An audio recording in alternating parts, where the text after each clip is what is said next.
We're back at 8:36 with important health news. The FDA has just expanded approval of a drug for metastatic breast cancer to also treat patients with earlier stages of the disease. The decision, it will actually free up access to the medication for tens of thousands of women. NBC News medical contributor Dr. Natalie Azar is here with more. So on the scale of good news for cancer patients, where does this rank for you? On a scale from 1 to 10, Yeah.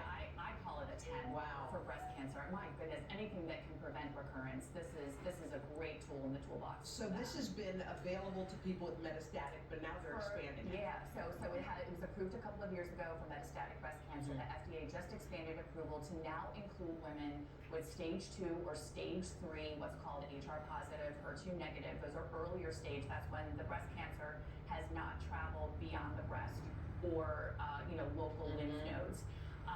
The way it works is that it kind of like targets the cell cycle, inhibiting growth, and it's a daily pill.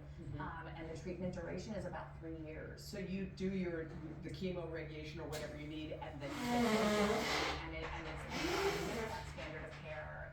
Women are also taking hormonal therapy, something called aromatase inhibitors. They're doing that in conjunction with this new medication. So what do the numbers show for women who have taken this drug? What's the chance of recurrence? Right. So the initial data came out that at 3 years it reduced the recurrence by about 25%, and this is the Trump great thing. decided Just this for a week, second. Babe, it was 4 I'm years recording. It showed it reduced recurrence by about 28.5%. Wow. So when you have these breast cancer experts looking at this, they're saying, wow, because we want to know also about long-term recurrence. Yeah, sure. So the fact that this is a line that's going up is fantastic. Unfortunately, about 1 in 6 individuals who have this particular type of breast cancer will experience a recurrence. This is a significant number of people. What about sometimes when you take some kind of pills, there are side effects that go along with. What are the side effects for these? So also, right? So not nearly as bad as we talk about with chemotherapy, but people can experience some joint pain. They have to have blood tests monitored. It can lower the white blood cell count. It can also raise the liver enzymes.